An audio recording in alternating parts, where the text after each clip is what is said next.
Assalamualaikum warahmatullahi wabarakatuh.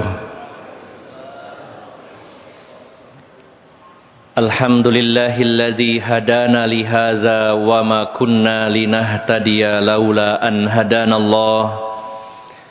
Laqad ja'at rusulu rabbina bil haqq wa nudu an tilkumul jannatu uristumuha bima kuntum ta'malun. Wa ashhadu an la ilaha illallah wahdahu la syarika lah wa ashhadu anna Muhammadan abduhu wa rasuluhu la nabiyya ba'dah. Sallallahu alaihi wa ala alihi wa ashabihi wa tabi'in wa tabi'it tabi'in wa man tabi'ahum bi ihsanin ila yaumiddin. Ya ayyuhallazina amanu taqullaha haqqa tuqatih wa la tamutunna illa wa antum muslimun, amma ba'd. Para alim ulama, para ustaz, para sesepuh, bini sepuh yang senantiasa saya hormati dan saya muliakan, bapak-bapak dan ibu-ibu, saudara-saudari, jamaah Masjid Namira yang dirahmati Allah Subhanahu wa ta'ala. Rasa syukur yang sebesar-besarnya kita panjatkan kehadirat Allah Subhanahu wa ta'ala pada malam hari ini. Allah Subhanahu wa ta'ala memberikan rahmatun khasah, kasih sayangnya yang secara khusus, yaitu salah satunya kita diberikan kemampuan untuk bisa beramal salih. Bila rahmatun amah, rahmat Allah yang bersifat umum diberikan kepada semua makhluknya, semua manusia, apakah dia mukmin atau kafir, apakah dia orang yang taat atau ahli maksiat, yang jahat maupun yang baik, semuanya mendapatkan rahmatun ammah, yaitu kasih sayang Allah yang bersifat umum, yaitu kasih sayang Allah yang merupakan pemenuhan kebutuhan jasadiyah, badaniyah, duniawiyah. Fasilitas-fasilitas dunia Allah berikan kepada semuanya. Makanan dan minuman, baik muslim non muslim, semua dapat. Tempat tinggal semuanya dapat. Kendaraan sebagian besar mendapatkannya. Allah tidak pandang bulu dan pilih kasih. Namun rahmatun khasah, rahmat Allah yang bersifat khusus, hanya Allah berikan kepada orang-orang yang Allah cintai saja. Sebagian ulama menyebutnya sebagai rizqun khas, rizki yang khusus. Salah satunya kita dapatkan pada malam hari ini. Allah berikan kesempatan, berikan kemampuan untuk kita semuanya bisa beramal salih. Masya Allah, kita jauh-jauh Bapak Ibu berangkat ke sini. Bahkan tadi ada teman dari Bojonegoro, jauh juga sampai sini. Tentu kalau bukan pertolongan Allah, bukan pemberian dan karunia Allah, tidak akan sampai di sini. Kemampuan untuk bisa berangkat ke tempat ini Allah yang berikan, dan itu adalah rizki yang khusus, rahmat Allah yang bersifat khusus. Bapak Ibu jamaah sekalian berangkat ke sini apalagi dalam kondisi hujan yang cukup deras tadi di beberapa titik, dan tetap bisa sampai di sini, ini luar biasa. Allah berikan kesempatan itu kepada kita semuanya. Terlebih Bapak Ibu jamaah sekalian, hadirnya kita di majelis ilmu, di majelis nasihat, ini adalah amalan yang mulia. Para ulama menyatakan talabul ilmi afdalu minan nawafil. Belajar ilmu agama, hadir di pengajian, hadir di majelis taklim lebih afdol, lebih utama dari ibadah-ibadah sunnah yang lainnya. Alhamdulillah, mungkin kita semua terutama Bapak Ibu semangat ibadah-ibadah sunnah, apakah itu sholat sunnah, puasa sunnah, dan ibadah-ibadah lainnya. maka talabul ilmi afdalu minan nawafil. Mencari ilmu agama, belajar ilmu agama lebih afdal, lebih mulia dari ibadah-ibadah nawafil atau ibadah mustahab atau ibadah yang sunnah. Bapak Ibu yang dimuliakan Allah Subhanahu wa taala, alhamdulillah di majelis ini kita semuanya bukan semata-mata belajar, bukan semata-mata mencari ilmu. Namun hadirnya kita di majelis ilmu ini sebagai sarana yang merubah keadaan kita. Bisa jadi kita hadir di sini yang tadinya tidak tahu menjadi tahu, yang tadinya menyimpang menjadi lurus, yang tadinya lupa menjadi ingat kembali. Karena bisa jadi ilmu itu sudah kita dapatkan namun lupa, maka dengan hadirnya di majelis ilmu kita menjadi ingat kembali. Barangkali ingat tapi belum bisa mengamalkan. Dengan hadir di majelis ilmu kita semangat untuk mengamalkannya. Ilmunya sudah tahu tapi kok belum bisa mengamalkan, maka hadirnya di majelis ilmu insya Allah mendorong, memotivasi kita untuk mengamalkan. Yang sudah berilmu dan mengamalkan, mudah-mudahan dengan tetap hadir di majelis ilmu menjadi orang yang istiqomah. Karena istiqomah tidak mudah, butuh perawatan atau treatment yang intensif bagaimana supaya kita istiqomah. Maka mudah-mudahan Bapak Ibu jamaah sekalian yang dimuliakan Allah Subhanahu wa taala, semoga Allah memberikan anugerah kefahaman dalam urusan agama ini. Semoga Allah meluruskan jalan kita. Semoga Allah mengeluarkan kita dari kegelapan menuju cahaya. Dan bila kita lalai, lupa, semoga Allah ingatkan kita semuanya. Dan bila kita lemah dan loyo, semoga Allah berikan semangat. Dan mudah-mudahan kita diberikan keistiqomahan oleh Allah Subhanahu wa ta'ala. Bapak Ibu yang dimuliakan Allah Subhanahu wa taala, tema kajian pada malam hari ini adalah perjalanan damai menuju Allah Subhanahu wa taala. Pastinya setiap yang hadir di sini bercita-cita menginginkan akhir dari perjalanannya adalah berada di surganya Allah Subhanahu wa taala.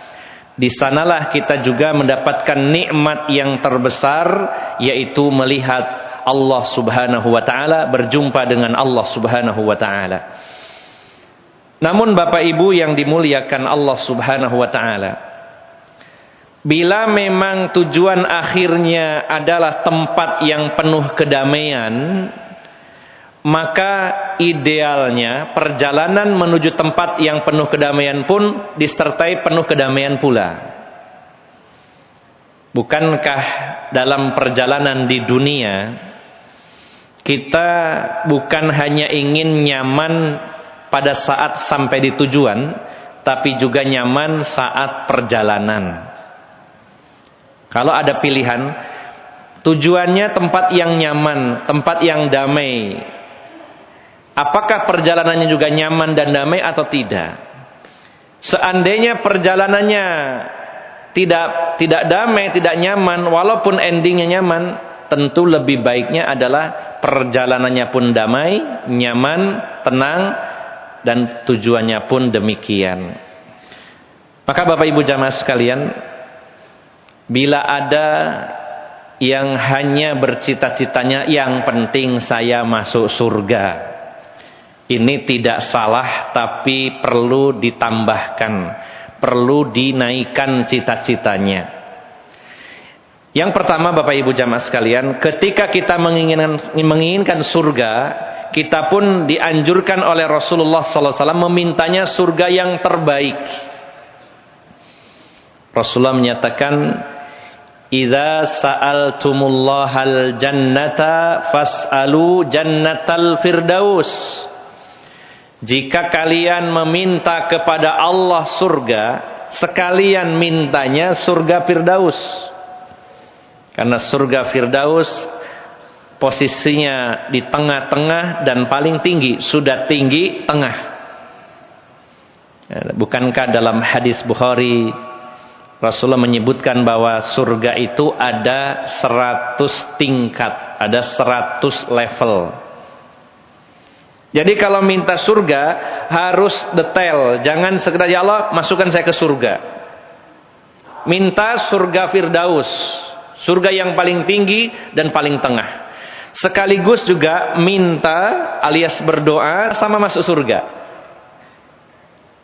Ada juga yang masuk surga tapi harus dikarantina dulu di sebuah kawasan yang bernama Al-A'raf.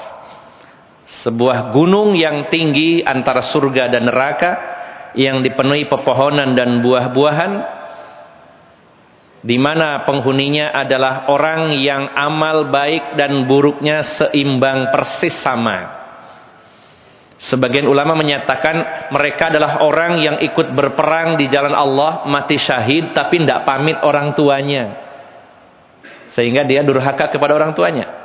Seimbang kebaikan dan keburukannya. Mereka pun akhirnya masuk surga, tapi ditunda dulu, dikarantina dulu. Sama-sama masuk surganya juga. Dan bahkan ada orang yang masuk neraka dulu, barulah masuk ke dalam surga. Maka kalau cita-cita kita, yang penting masuk surga, kita masuk kategori yang mana, Pak? Khawatir juga, harusnya kita khawatir masuk surga iya, tapi mampir dulu ke neraka, nauzubillah. Bukankah orang yang terakhir dikeluarkan dari neraka adalah orang terakhir yang masuk surga? Setelah orang itu tidak ada lagi yang diangkat dari neraka. Dialah orang yang paling terakhir diangkat dari neraka oleh Allah, dan terakhir pula masuk ke surganya Allah, berada di level yang terbawah dari surganya Allah, di mana kenikmatannya 100 kali orang yang paling enak di dunia ini. Nah, dari gambaran ini Bapak Ibu jamaah sekalian, kalau kita sekedar yang penting masuk surga, masih tanda tanya. Kita harus betul-betul spesifik. Ibaratnya nun sewu, target. Target itu kalau urusan dunia, ketika target itu besar, kita pecah dulu, Pak, supaya tidak terlalu berat. Target ingin jadi orang kaya, misalkan begitu ya Pak. Ini kan global. Ada yang lebih spesifik, saya ingin kaya 5 tahun ke depan. 5 tahun kaya, misalkan. Kurang khusus.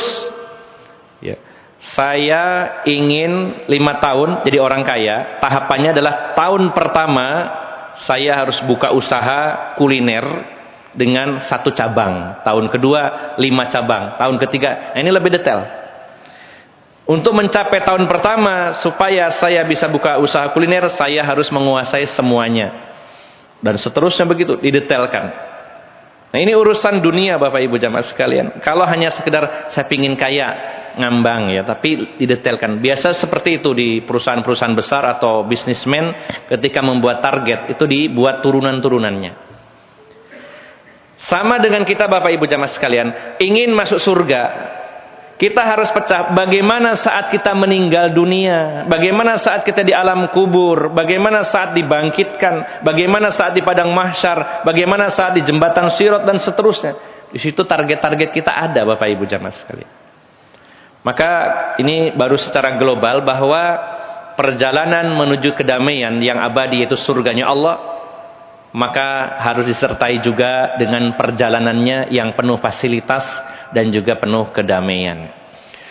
Bapak Ibu yang dimuliakan Allah Subhanahu wa taala, bila sekedar masuk surga, maka seseorang yang bisa mengamalkan amalan pokok saja itu sudah cukup sebenarnya. Saya mengutip sebuah hadis yang diriwayatkan Imam Muslim dari Abdullah bin Jabir. Dari Abdullah bin Jabir radhiyallahu anhu, beliau bercerita, anna rajulan sa'alan nabiyya sallallahu alaihi wasallam yaqul, ada seorang laki-laki bertanya kepada Rasulullah sallallahu alaihi wasallam. Pertanyaan laki-laki ini, beliau bertanya kepada Rasulullah, ara'aita idza shallaitus shalawatil maktubati wasumtu Ramadan wa ahlaltul halal wa haramtul haram walam azid ala zalika syai'a adkhulul jannah. Ya Rasulullah, kalau saya ini hanya salat 5 waktu, puasa Ramadan, menghalalkan yang halal, mengharamkan yang haram, apakah saya masuk surga kalau enggak nambah lebih dari itu? Maka jawaban Rasulullah singkat, beliau menjawab, na'am. Ya, na'am, iya, kamu masuk surga. Dalam riwayat lain, lelaki ini bersumpah, wallahi la azidu syai'an. Demi Allah, saya tidak akan menambah sesuatu pun, hanya itu saja. Salat 5 waktu, puasa Ramadan, yang halal dihalalkan, yang haram diharamkan. Sebenarnya penjabarannya cukup luas. Yang halal dihalalkan itu artinya dia melakukannya atau melakukan perbuatan halal, kalau itu berupa makanan, minuman, atau pakaian, dia memakai dan mengkonsumsinya yang halal. Yang haram artinya ditinggalkan. Masya Allah Bapak Ibu jamaah sekalian, seseorang bertanya, saya sholat 5 waktu, puasa Ramadan, yang halal saya halalkan, yang haram saya haramkan, apakah saya masuk surga wahai Rasulullah? Ya, kata Rasulullah. Oh, berarti di situ kesannya tidak ada amalan lain. Mungkin ada pertanyaan, bagaimana dengan zakatnya, bagaimana dengan haji dan umrahnya? Maka zakat tidak semua orang terkena kewajiban. Haji dan umrah juga demikian, tidak semua orang terkena kewajiban. Jihad tidak semua orang terkena kewajibannya. Maka yang pokok tadi, sholat, puasa, yang halal dihalalkan, yang haram diharamkan, ini semua orang terkena kewajiban ini. Ini pokok saja. Dan itu Rasulullah menjamin kalau melakukan itu masuk surga. Tapi pertanyaannya adalah, apakah faktanya para sahabat itu hanya melakukan itu Bapak Ibu jamaah sekalian? Kalau kita mempelajari syarahnya hadis ini, para ulama menjabarkan, as-sailu huwa as-sahabi al-jalil An-Nu'man bin Qawqal al-Khuzai wa huwa mimman syahida badran wa qutila yauma Uhudin. Nah, ternyata orang ini yang bertanya kepada Rasulullah itu seorang sahabat mulia bernama Nu'man bin Qawqal al-Khuzai. Dan ternyata beliau juga ikut serta dalam peristiwa perang Badar. Walaupun tadi mengatakan, ya Rasulullah saya nggak nambah kecuali yang tadi. Ternyata perang Badar ikut. Ya, keutamaan di hadapan beliau, ikut beliau. Dan beliau terbunuh, artinya mati syahid, pada peristiwa perang Uhud pada tahun ketiga Hijriyah. Jadi apa yang disampaikan sahabat tadi juga ternyata pada faktanya beliau dan juga semua sahabat Nabi SAW berjuang keras untuk mendapatkan surganya Allah Subhanahu wa Ta'ala. Nah Bapak Ibu jamaah sekalian yang dimuliakan Allah Subhanahu wa Ta'ala, jadi poin pertama gambarannya bahwa kalau sekedar ingin masuk surga, amalan pokok itu tadi sudah cukup. Tapi perlu kita perhitungkan hal-hal lainnya, yaitu perjalanan menuju surga itu panjang, berliku, banyak momen, banyak kejadian. Nah disitulah kita ingin merasakan kedamaian di setiap momen dan sesi tersebut. Bapak Ibu jamaah sekalian yang dimuliakan Allah Subhanahu wa Ta'ala, kita akan runtut atau kita runut ya, bukan dari belakang tapi dari depan ya. Karena endingnya adalah surga, targetnya kita tarik ke belakang sampai ke hari ini saat kita duduk di sini ya. Kita startnya dari sekarang Bapak Ibu. Bapak Ibu jamaah sekalian yang dimuliakan Allah Subhanahu wa Ta'ala, ada 3 poin utama yang kita mulai dari detik ini sampai nanti kita meninggal dunia yang harus kita lakukan agar kita mendapatkan kedamaian dan fasilitas-fasilitas selama perjalanan menuju surganya Allah Subhanahu wa Ta'ala. Ada 3 poin. Okay. Yang pertama Bapak Ibu jamaah sekalian, yaitu kewajiban untuk istiqomah di atas sunnah Nabi Sallallahu Alaihi Wasallam. istiqomah di atas Islam, istiqomah di atas hidayah Allah Subhanahu wa taala. Coba kita mengintrospeksi diri kita masing-masing, termasuk saya. Adakah jaminan di sisa umur dan waktu yang Allah berikan ini, ada jaminan bahwa kita akan selalu berada dalam kebaikan, berada dalam ketaatan? Tidak pernah ada jaminan sama sekali, Bapak Ibu jamaah sekalian. Justru saudara-saudara kita yang sudah mendahului kita meninggal dunia di atas iman, di atas Islam, di atas tauhid, di atas ketaatan kepada Allah. Mereka meninggal, sudah selesai, sudah teruji. Sementara kita masih tanda tanya bagaimana akhir kehidupan kita. Padahal Rasulullah SAW menyatakan innamal a'malu bi khawatimiha. Amal-amal itu tergantung yang akhirnya, yang jadi barometer bagaimana saat meninggal dunianya. Dan kita sekarang belum meninggal dunia, sehingga tidak tahu endingnya seperti apa. Kita mengingat sebuah nasihat dari Rasulullah SAW dalam hadis yang diriwayatkan Imam Ahmad. Beliau bersabda, la alaikum alla ta'jabu li ahadin hatta tanzuru bima yuhtamu bih.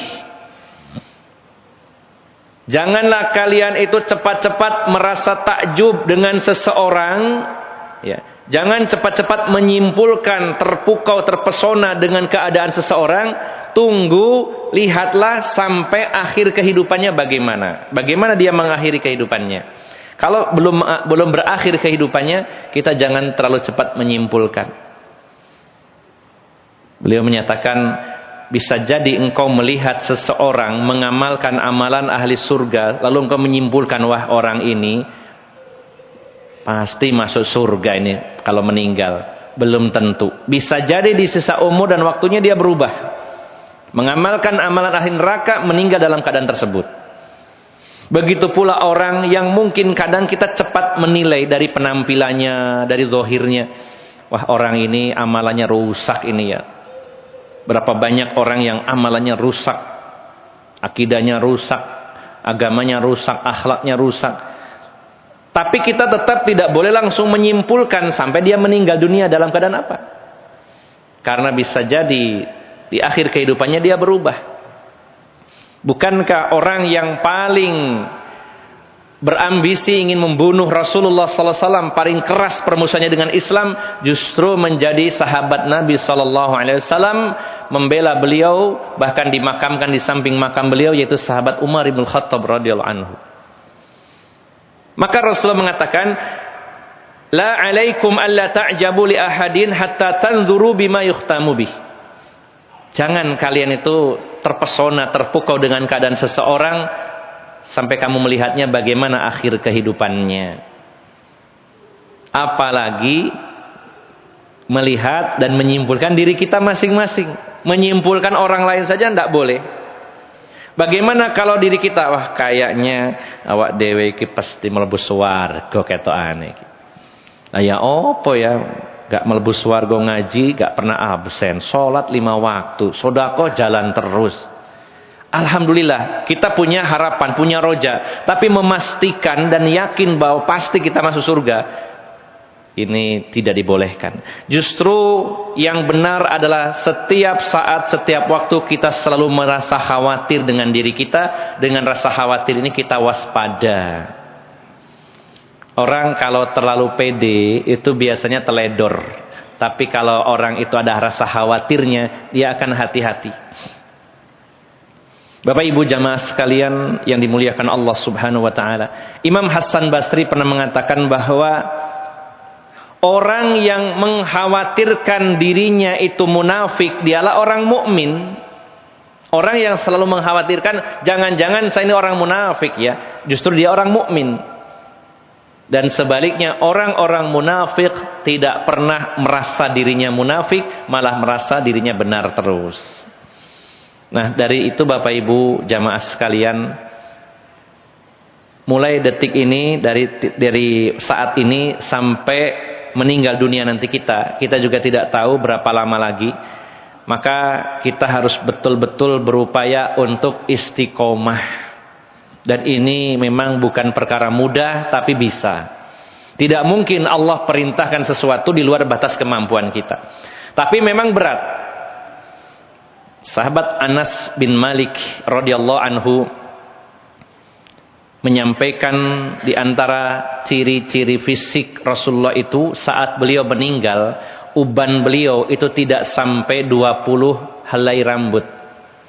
Ubannya Rasulullah itu tidak sampai lebih dari 20 helai ketika beliau wafat. Dan para sahabat menyatakan di antara sebab munculnya uban di kepala Rasulullah SAW adalah ketika ayat-ayat perintah tentang istiqomah sampai kepada beliau. Sebagaimana Allah berfirman, "Fastaqim kama umirta." Maka istiqomahlah wahai engkau Muhammad sebagaimana aku perintahkan kepadamu. Muncul uban di kepala Rasulullah, menunjukkan betapa beratnya istiqomah ini Bapak Ibu. Tapi mudahnya Bapak Ibu jamaah sekalian, kalau ada pertanyaan, lalu bagaimana ya supaya kita ini istiqomah, supaya minimal stabil seperti sekarang, sholat 5 waktu berjamaah di masjid, terutama bapak-bapak, kemudian baca Quran iya, sodako iya, dan lain-lain, supaya stabil, minimal stabil, idealnya bertambah terus, minimal stabil, ajeg. Bagaimana caranya? Cara yang paling simple dan cara yang mencakup semua kiat istiqomah yang tercantum dalam Al-Quran dan dalam hadis, caranya adalah dengan hadir di majelis ilmu. Kuncinya di situ Bapak Ibu jamaah sekalian. Mengapa hadir di majelis ilmu menyebabkan kita istiqomah? Kita diberi bocoran oleh Allah Subhanahu wa taala bahwa untuk istiqomah itu ada amalan-amalan yang harus kita lakukan. Allah perintahkan istiqomah, tapi Allah juga kasih tahu caranya istiqomah atau kiat-kiat supaya istiqomah. Di antaranya kiat istiqomah yang tercantum dalam Al-Qur'an. Yang pertama yaitu belajar dan mendalami tauhid. Belajar dan mendalami tauhid, memahami kalimat la ilaha illallah. Apa dalilnya? Surat Ibrahim ayat 27, surat 14 ayat 27. Allah menyatakan, yusabbitullahu alladhina amanu bil qauli tsabiti fil hayatid dunya wa fil akhirah. Allah meneguhkan orang-orang beriman di dunia dan di akhirat dengan apa? Dengan ucapan yang teguh. Diteguhkan artinya istiqomah. Allah akan jadikan istiqomah orang-orang beriman dengan qaulus tsabit.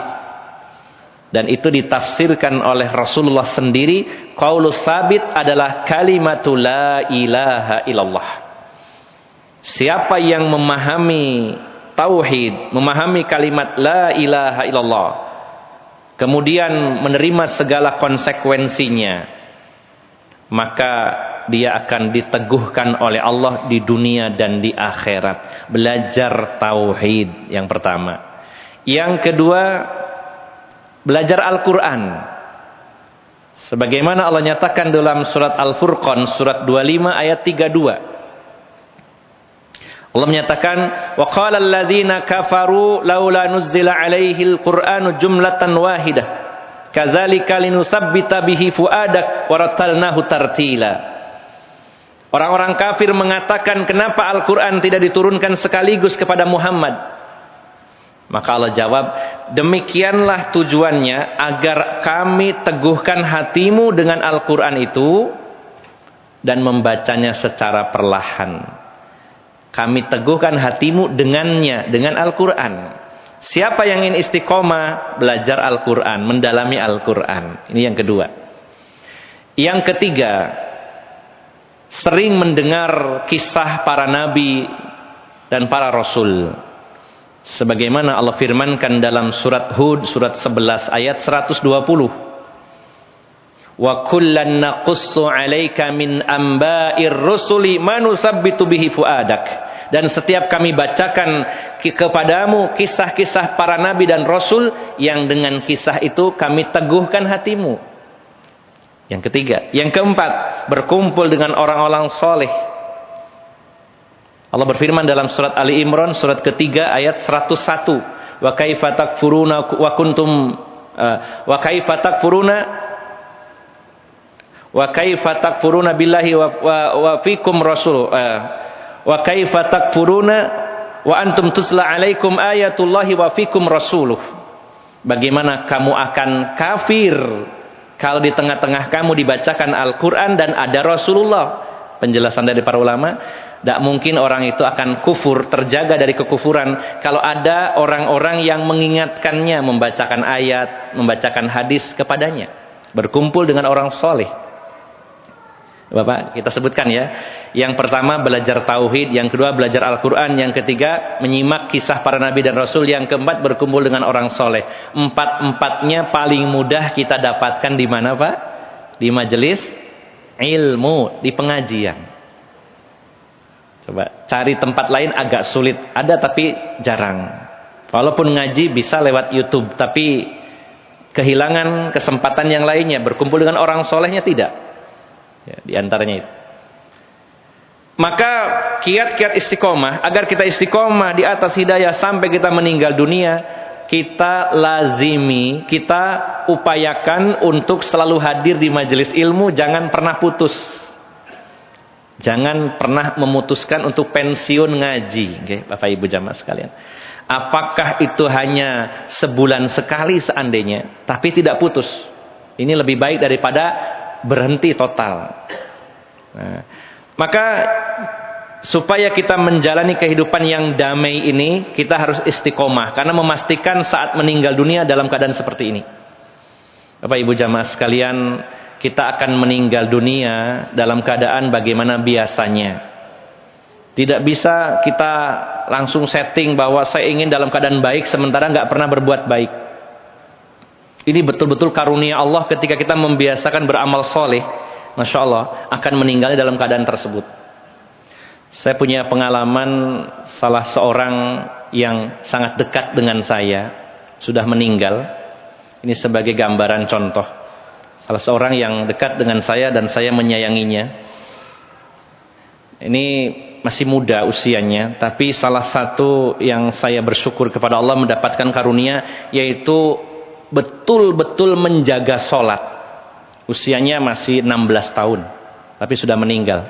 Menjaga sholat tepat waktu, itu menjadi kebiasaan. Disiplin sekali, luar biasa. Ini masih muda. Dan qadarullah wa masya'a fa'al, kemudian terkena penyakit kanker. Selama 2 tahun 3 bulan sakit. Dan selama sakitnya tidak pernah putus sholat, selalu tepat waktu. Kalau mampu ke masjid, kalau enggak, begitu adzan langsung sholat di kamar. Yang saya sangat bersyukur itu adalah ketika 1 bulan terakhir sebelum meninggal, karena diponis kanker nasofaring di hidung, tapi ternyata ada kanker otak yang cukup besar, sehingga kedua mata buta, telinga tuli salah satunya, kemudian juga kaku badannya, sangat kaku sekali, dan satu lagi banyak kosakata atau memorinya yang hilang. Untuk menyebutkan makanan, minuman favoritnya saja sudah tidak bisa. Pingin itu, pingin ini, tidak bisa menyebutkan. Hanya sekedar es teh, es jeruk sulit. Tapi yang saya heran, satu hal yang selalu diingatnya adalah sholat. Sholat. Sering bertanya, sudah masuk waktu sholat belum? Kedua matanya buta.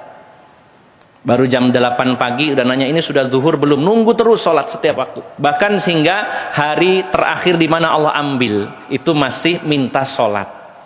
Nah, saya mengambil pelajarannya apa? Ketika kita membiasakan sebuah kebaikan, Allah akan bimbing nanti di akhir kehidupannya. Ketika yang lainnya dilupakan, yang itu tetap ingat. Ini luar biasa. Saya jadi merasa semangat. Oh, berarti orang yang terkena kanker otak, nempel di otak, dan itu menghilangkan banyak memori, kembali seperti anak kecil lagi. Tapi sholat disiplin luar biasa. Ini jadi ibrah pelajaran bagi kita semuanya, bahwa kalau kita istiqomah dalam sebuah kebaikan, kemungkinan meninggal kita dalam keadaan tersebut, Bapak Ibu. Jadi bukannya sekedar target surga, tapi start dari sekarang gimana caranya supaya istiqomah, yaitu dengan memenuhi kiat-kiat istiqomah yang terkumpul terutama di majelis ilmu, hadir di majelis ilmu. Ini yang pertama, Bapak Ibu. Kemudian yang kedua, Bapak Ibu jamaah sekalian yang dimuliakan Allah Subhanahu wa taala. Yang kedua, targetkan agar kita damai dalam perjalanan menuju Allah ini, mumpung belum masuk kampung akhirat selama masih hidup. Maka yang kedua adalah hendaknya kita mengupayakan agar kita bisa meninggal dalam keadaan husnul khotimah. Setelah istiqomah, kita target berikutnya adalah sebelum masuk alam akhirat ini, yaitu saat meninggal dunia dalam keadaan husnul khotimah. Bapak Ibu jamaah sekalian yang dimuliakan Allah Subhanahu wa taala, kalau kita merujuk kepada salah satu kitab di antaranya kitab Ahkamul Janaiz Syekh Nasiruddin Al-Albani, ada satu bab yang berjudul Alamatu Husnil Khotimah, tanda-tanda husnul khotimah. Beliau menulisnya ada belasan tanda, dan kalau kita cermati satu persatu, maka di antara tanda-tanda istiqomah itu semuanya itu bisa kita dapatkan dengan doa, tapi sebagiannya bisa dengan upaya. Artinya begini Bapak Ibu jamaah sekalian, ada tanda-tanda istiqomah yang bisa kita upayakan, tentu dibarengi doa, tapi ada yang betul-betul tidak bisa kita upayakan, tidak bisa kita setting, hanya bisanya minta saja. Dari ciri-ciri husnul khotimah itu, kita bisa mengupayakan sebagian kecilnya, tapi selebihnya adalah minta kepada Allah, karena tidak bisa benar-benar kita setting. Contoh di antara tanda-tanda husnul khotimah yang pertama adalah an-nutqu bisyahadah. An-nutqu bisyahadah. Saat meninggal dunia, saat ruh dicabut, sebelumnya itu mengucapkan la ilaha illallah. Sebagaimana dalam hadis Nabi sallallahu alaihi wasallam bersabda, man akhiru kalamihi la ilaha illallah dakhalal jannah. Siapa yang akhir ucapannya la ilaha illallah, maka dia masuk surga. Yang ini kita minta kepada Allah, ya Allah, saya meminta kepada Engkau semoga saya saat menjelang wafat saya bisa mengucapkan kalimat tauhid la ilaha illallah, doa. Tapi juga dengan upaya bisa. Bagaimana? Dengan membiasakan diri mengucapkannya dan membiasakan diri mempelajarinya. Ini upayanya. Nah, ini contoh ciri husnul khotimah, kita minta kepada Allah dan bisa diupayakan. Karena nanti ada ciri husnul khotimah yang hanya bisa diminta tapi kita tidak punya kuasa sama sekali. Yang kedua, ciri husnul khotimah diantaranya yaitu al-mautu fi yaumil jumu'ati au fi lailiha. Meninggal di hari Jumat atau malam Jumatnya. Sebagaimana Rasulullah bersabda, ma min muslimin yamutu fi lailatil jumu'ati aw fi nahariha illa waqahu Allahu min azabil qabr. Tidaklah seorang muslim yang meninggal di malam Jumat atau di hari Jumat kecuali Allah akan menjaganya dari azab kubur, akan aman dari azab kubur, dijamin. Kalau dia mukmin bertauhid meninggalnya malam Jumat atau hari Jumat. Nah, kira-kira Pak, ciri husnul khotimah yang ini bisa diupayakan Pak, disetting. Ada yang bilang, oh bisa Ustaz bunuh diri, kalau itu bukan husnul khotimah. Su'ul khotimah malahan gitu. Nah, berarti ini ciri yang kedua, ini hanya kita bisa minta, ya Allah, saya meminta kepada Engkau supaya saya meninggal di malam Jumat atau di hari Jumat.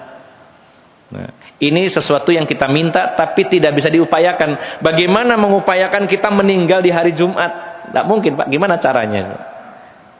Kita hanya minta. Ini contoh yang kedua. Yang ketiga, di antara tanda husnul khotimah itu adalah ya, irqul jabin atau araqul jabin, yaitu berkeringat di dahi saat meninggal dunia. Ya, karena Rasulullah menyatakan mautul mu'mini bi'araqil jabin. Ya, meninggalnya seorang mukmin itu cirinya dia husnul khotimah adalah berkeringat di dahinya. Sesaat setelah meninggal, kok anget ada keringatnya. Itu salah satu tandanya. Mengapa terjadi demikian Bapak Ibu jamaah sekalian? Orang-orang beriman saat menjelang wafatnya dia teringat dosa-dosanya kepada Allah Subhanahu wa taala. Seolah-olah sesaat menjelang wafatnya ada tayangan dosa-dosa secara detail dari waktu ke waktu yang dia lakukan. Dia teringat, saya tanggal sekian hari ini, tanggal setahun sekian melakukan dosa ini, pada hari ini melakukan ini. Semuanya berada di pelupuk matanya saat meninggal dunia, lalu dia merasa malu sekali kepada Allah Subhanahu wa taala, akhirnya berkeringat. Dan ternyata dengan sebab keringatnya itu dia diampuni dosa-dosanya oleh Allah Subhanahu wa taala karena rasa malunya ketika akan menghadap Allah dia mengakui dosa-dosanya. Nah, kalau ini gimana Pak caranya, bisa disetting enggak supaya enggak meringet? Bukan berarti nanti wah iki sakratul maut kayak kurang sebentar lagi tak push up rek gitu. Enggak bisa seperti itu. Saya kober mas apa orang sakratul maut push up ya. Dan juga bukan karena meninggalnya saat olahraga terus berkeringat, bukan itu maksudnya. Tapi karena malu kepada Allah. Maka kita biasakan sering merasa takut, merasa malu dengan dosa-dosa kita setiap waktu dan saat. Mudah-mudahan diberi anugerah nanti pas meninggal kita berkeringat di dahi kita. Nah, ini Bapak Ibu jamaah sekalian, di antara ciri-ciri husnul khotimah. Kemudian apalagi Bapak Ibu jamaah sekalian ciri lainnya? Nah, ciri lainnya adalah yang paling mendominasi dalam kitab Ahkamul Janaiz adalah ciri husnul khotimah yang paling banyak adalah orang yang mati syahid. Okay. Orang meninggalnya mati syahid itu pasti husnul khotimah kalau dia memang mati syahid yang sesungguhnya. Nah. Dan Bapak Ibu jamaah sekalian, ketika para sahabat ditanya oleh Rasulullah SAW, siapakah orang yang mati syahid itu? Mereka menjawabkan, ya, mereka adalah yang terbunuh di medan perang membela agama Allah. Maka Rasulullah mengatakan, kalau begitu orang yang mati syahid sedikit dong. Maka Rasulullah menyebutkan, diantaranya ada beberapa hadis, namun terpisah antara satu hadis dengan yang lainnya. Diantaranya orang yang mati syahid selain yang gugur di medan perang adalah diantaranya al-mat'un, yaitu orang yang meninggal karena wabah ta'un. Wabah ta'un. Ini pun para ulama berbeda pendapat apakah wabah ta'un itu khusus satu jenis penyakit tertentu atau semua wabah disebut ta'un. Ini ada perbedaan pendapat. Sehingga kemarin ketika pandemi COVID-19, para ulama pun beda pendapat. Ini termasuk ta'un atau bukan. Sebagian menyatakan ya ini bagian dari ta'un. Sebagian lagi oh tidak, beda. Kalau ta'un itu dalam hadis tidak akan masuk Mekah dan Madinah, sementara COVID-19 masuk. Berarti bukan ta'un. Allah alam di antara dua pendapat ini. Maka orang yang terkena penyakit ta'un, kalau dulu ta'un itu penyakit seperti bisulen banyak di seluruh tubuh, dan itu memerah, kehitaman, keluar darah dan nanah yang sangat perih dan panas, lalu meninggal. Orang yang sakit kena ta'un, maka dia mati syahid kata Rasulullah. Kemudian di antaranya lagi adalah al-mabatun, orang yang meninggal karena sebab sakit perut. Ini pun dirinci oleh para ulama, maknanya luas. Semua penyakit yang ada di perut, nun sewu, sampai para ulama menjelaskan bahwa orang yang diare, mencret bahasanya, terus meninggal, kalau dia seorang mukmin mati syahid. Ya. Jangan dibayangkan, mencret mati syahid gitu. Ya, karena sakit perut, dehidrasi, penyakitnya di perutnya, apakah disentri atau kolera, ya. Atau termasuk juga penyakit lambung, misalkan kanker lambung atau pendarahan lambung di ususnya, pankreasnya, pokoknya di sekitar perut. Kata Rasulullah, al-mabtun asy-syahid, al-mabtunus syahid, orang yang sakit perut adalah mati syahid. Kemudian lainnya adalah al-ghariq, ya, orang yang tenggelam, meninggalnya tenggelam. Bebas ya tenggelamnya, apakah di lautan, di danau atau ya di sungai dan lain, pokoknya tenggelam di air. Selama dia mukmin, dia ahli tauhid, meninggalnya karena tenggelam, dia termasuk syahid. Kemudian yang lainnya adalah orang yang meninggalnya tertimpa reruntuhan. Ya. Kemudian orang yang meninggalnya terbakar. Bakar ini bisa dengan api atau sejenis api, misalkan kesetrum. Ada orang kesetrum itu sampai gosong ya. Berarti membakar juga listrik. Ada juga orang meninggal kesambar petir. Ya, sambar petir. Nah, itu juga gosong, terbakar. Kemudian syahid itu diantaranya adalah para wanita, ibu-ibu yang keguguran atau melahirkan lalu meninggal dengan sebab itu. Meninggal karena sebab nifas, pendarahan hebat, meninggal. Maka dia mati syahid.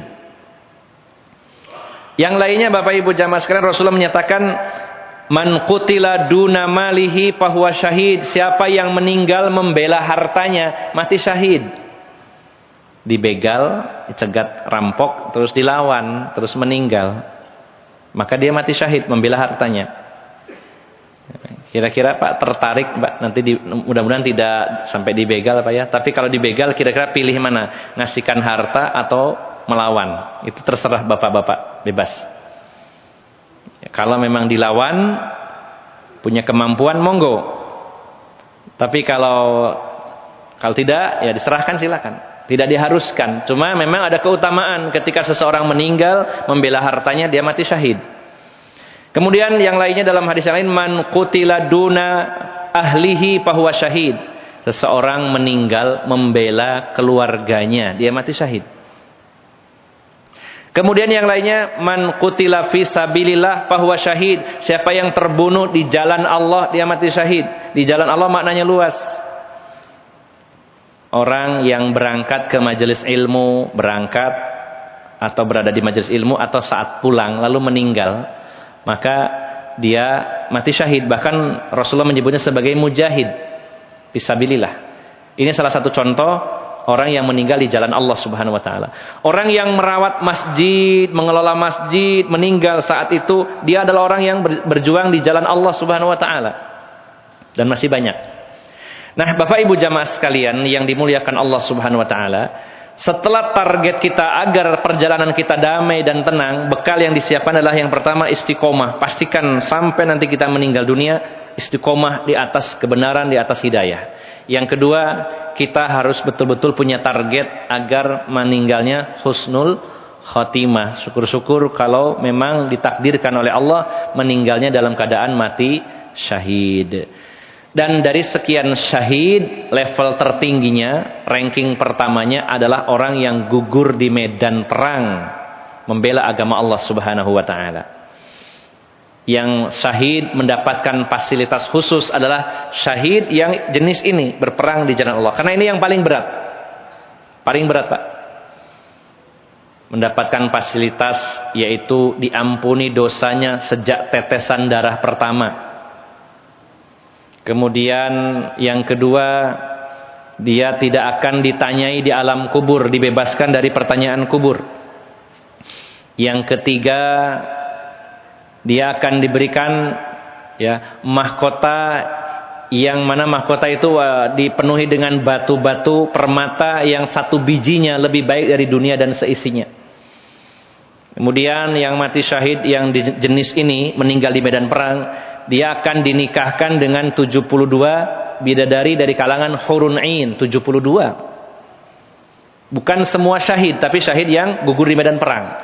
Kalau syahid-syahid yang lainnya mendapatkan pahalanya saja, tapi fasilitasnya tidak. Itu penjelasan detailnya. Kemudian juga dapat kuota memberikan syafaat kepada 70 anggota keluarganya. Nah, Pak, betapa banyaknya Pak fasilitas orang yang mati syahid ini. Apakah panjenengan dan saya tidak ingin Pak seperti itu Pak? Coba kalau kita pikir Pak, meninggalnya pasti Pak kita Pak. Meninggal kita pasti. Dan itu tinggal sekali lagi kita meninggal. Karena kita mati 2 kali, hidup 2 kali. Kaifatakfuruna billahi wa kuntum amwatan fa ahyakum summa yumitukum summa yuhyikum summa ilaihi turja'un. Bagaimana kamu akan kufur sedangkan kamu dulunya mati, lalu hidup, lalu mati, lalu hidup. Kematian pertama sudah lewat, kita awalnya mati, lalu Allah hidupkan sekarang. Berarti yang akan kita masuki, kita hadapi adalah kematian yang kedua alias kematian yang terakhir. Hanya satu kali, sekali-kalinya itu. Nah, kalau kematian itu pasti akan kita meninggal dunia dan hanya sekali, apakah kita tidak ingin yang sekali ini benar-benar berkualitas, Bapak Ibu jamaah sekalian?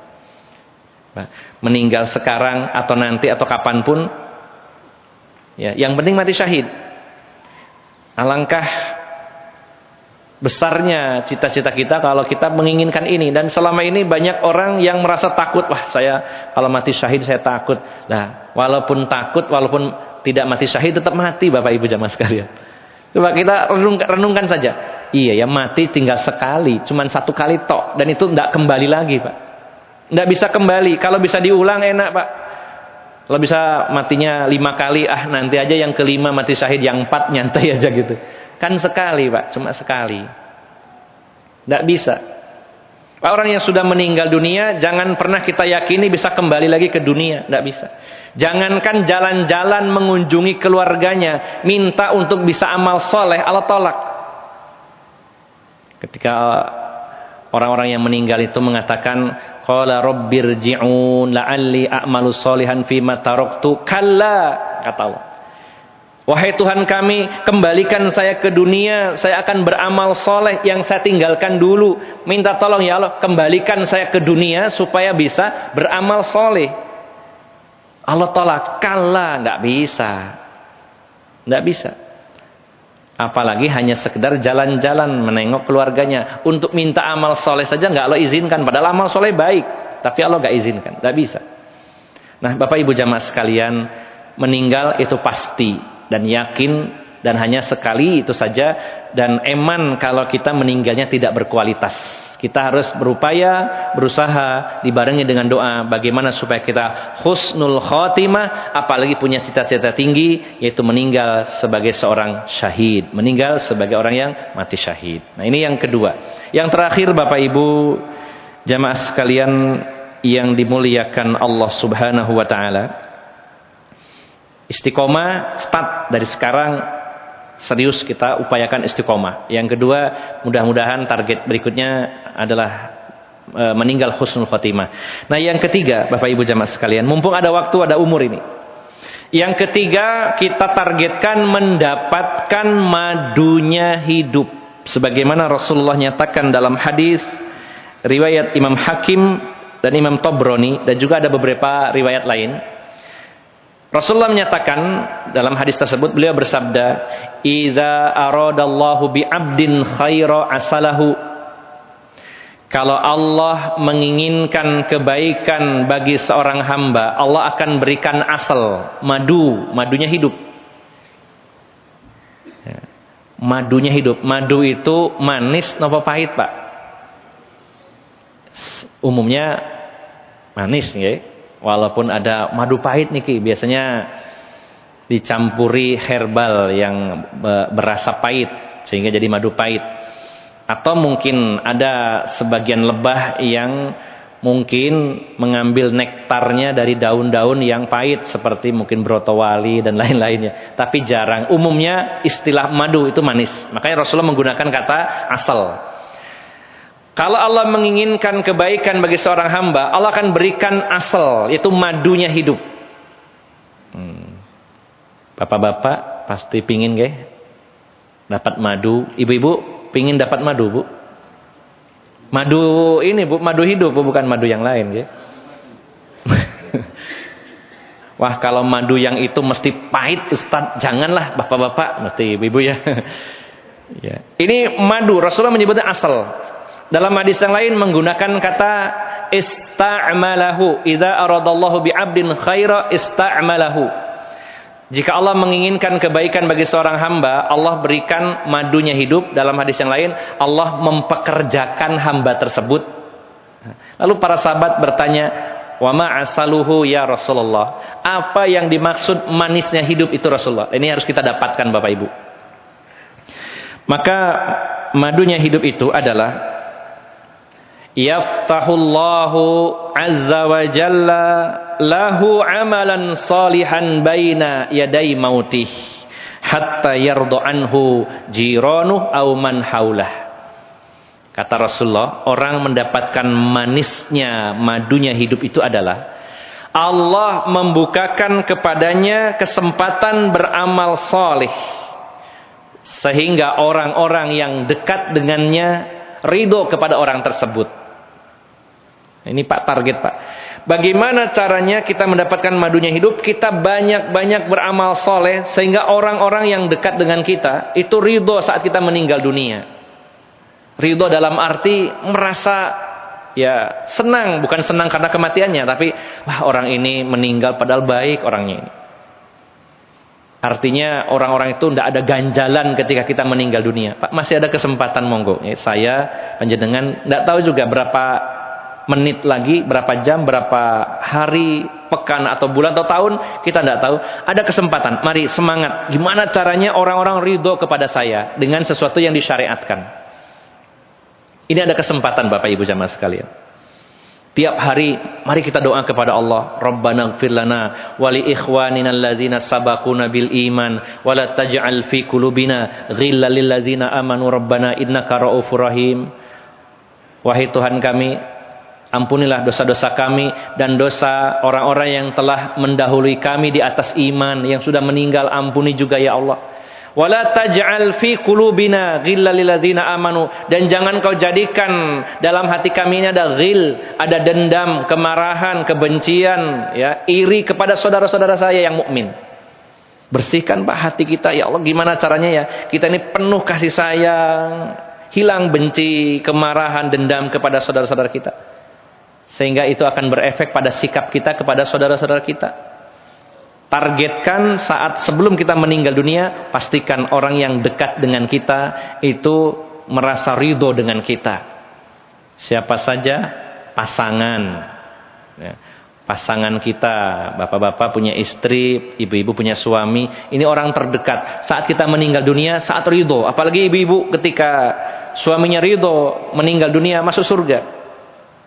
Rasulullah menyatakan, ayyumam ra'atin matat wa zawjuha ya radin anha dakhalal jannah. Wanita mana saja yang meninggal dunia sementara suaminya ridho kepadanya, maka dia masuk surga.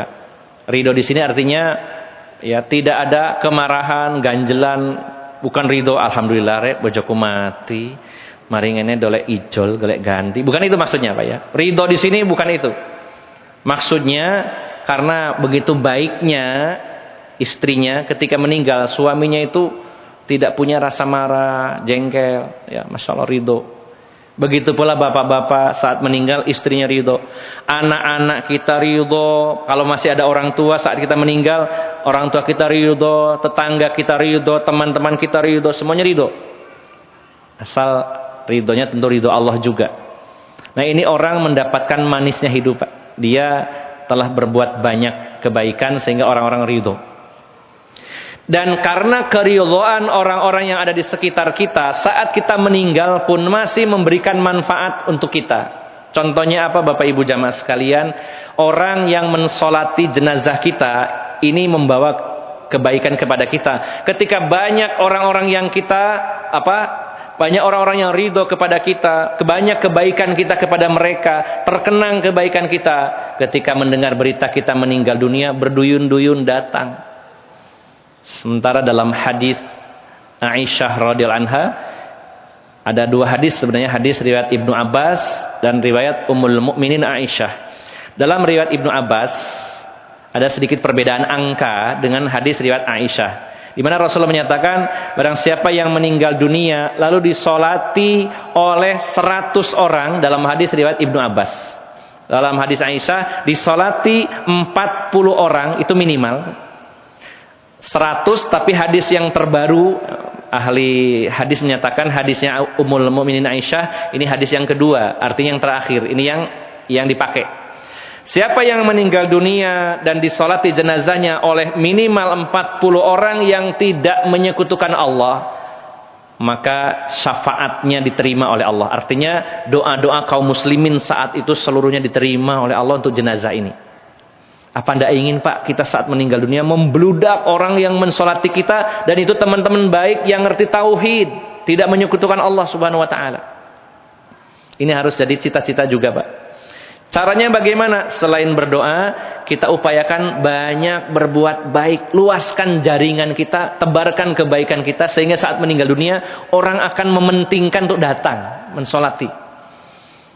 Kalau kita dianggap penting, wah ini orang ini baik sama saya. Kalau saya ngutang itu mesti mudah, terus gak pernah ditagih, terus diikhlaskan. Wah itu misalkan ya. Orang berduyun-duyun datang mensolati kita, Masya Allah. Yang kedua, kebaikan itu setelah kita meninggal, karena kita mendapatkan manisnya hidup tadi. Yang kedua adalah apa? Kesaksian orang yang hidup atas meninggalnya kita, atas kebaikan kita, itu bermanfaat sekali bagi kita. Kesaksiannya saja, testimoninya. Sahabat Umar ketika bersama Rasulullah SAW, ada jenazah lewat, lalu orang-orang mengatakan, wah ini yang meninggal orangnya baik, soleh, ya, banyak membantu orang, luar biasa baik orang ini. Maka mendengar itu Rasulullah mengatakan wajabat. Setelah itu lewat lagi jenazah satunya, orang mengatakan orang ini jahat waktu hidupnya, rusak pokoknya orang ini. Maka mendengar itu Rasulullah menjawab mengatakan wajabat. Sahabat Umar bertanya, ya Rasulullah, ketika ada jenazah yang dipuji kebaikannya engkau mengatakan wajabat, ketika ada jenazah yang jelek engkau mengatakan wajabat, maksudnya apa? Maka kata Rasulullah, kesaksian orang-orang yang hidup atas kebaikan jenazah mewajibkan orang tersebut masuk ke surga, dan kesaksian buruk terhadap orang tersebut menyebabkan dia wajib masuk neraka. Makanya kalau di kampung-kampung Pak Kiai biasanya ada mengistilahkan tahsinul janazah, kalau nggak salah. Walaupun ini tidak dicontohkan Rasulullah, mungkin mengambilnya dari hadis ini ya. Sebenarnya kesaksian itu tidak dipaksakan, tidak diminta, otomatis. Tapi di kampung biasanya kiai menggunakan hadis ini untuk tahsinul janazah. Ya, ketika pemberangkatan, bapak-bapak, ibu-ibu, hadirin hadirat yang hadir di sini, okay, saya ingin bertanya, mayit niki sae napa boten? Sae, arep ngomong boten, karena jenengan diuber sampai keluargane. Nah, sebenarnya ini ada manfaatnya kesaksian ini. Hanya saja masalahnya adalah kalau di zaman Nabi tidak dikomando dan tidak dipaksakan. Karena orang akan sulit mengatakan boten saya niki jahat, gak mungkin. Sulit. Kalau zaman Nabi otomatis. Nah, jadi Bapak Ibu jamaah sekalian, kalau target yang ketiga yaitu mendapatkan madunya hidup, kita banyak berbuat baik kepada sesama terutama. Kemudian saat meninggal dunia orang-orang ridho kepada kita, maka kemungkinan yang mensolati kita banyak, dan juga kesaksian-kesaksian atas kebaikan kita juga akan bermunculan. Ini sangat bermanfaat sekali bagi kita. Maka inilah 3 perkara Bapak Ibu jamaah sekalian yang bisa kita mintakan kepada Allah Subhanahu wa taala dan bisa kita upayakan. Yang pertama, kita istiqomah. Harga mati istiqomah. Yang kedua, mudah-mudahan kita dapatkan istiqomah, husnul khotimah, terutama mendapatkan syahadah atau mati syahid. Dan yang ketiga, mendapatkan madunya kehidupan, yaitu keridhaan orang-orang yang ada di sekitar kita. Insya Allah jika kita istiqomah dari detik ini sampai meninggal dunia di atas kebenaran, di atas ketaatan, di atas iman, kemudian husnul khotimah, apalagi mati syahid, kemudian mendapatkan manisnya kehidupan, insya Allah perjalanan kita setelahnya itu penuh dengan kedamaian. Di alam kubur damai, saat dibangkitkan damai, di padang mahsyar damai, dan terus kedamaian demi kedamaian sampai akhirnya di negeri yang penuh keabadian dan kedamaian sejati, yaitu surganya Allah Subhanahu wa taala. Maka mari kita targetkan bukan hanya masuk surga, tapi juga perjalanan menuju surga hendaknya kita targetkan mendapatkan fasilitas-fasilitas terbaik, dan itu bisa kita dapatkan dengan upaya, usaha, perjuangan, kesungguhan selagi kita masih hidup di dunia ini. Demikian Bapak Ibu jamaah sekalian, semoga ini berupa nasihat saja ya. Kalaupun kita tidak mendapatkan ilmu karena keterbatasan ilmu saya yang mungkin bahkan sangat sedikit dibandingkan Bapak Ibu, setidaknya mudah-mudahan kita mendapatkan nasihat yang bermanfaat khususnya bagi saya pribadi dan umumnya bagi Bapak Ibu jamaah sekalian. Apabila ada salah ucap dan salah sikap, saya mohon maaf yang sebesar-besarnya. Aqulu qauli hadza wa astaghfirullah li wa lakum. Wa akhiru da'wana anil hamdulillahi rabbil alamin. Wassalamu alaikum warahmatullahi wabarakatuh.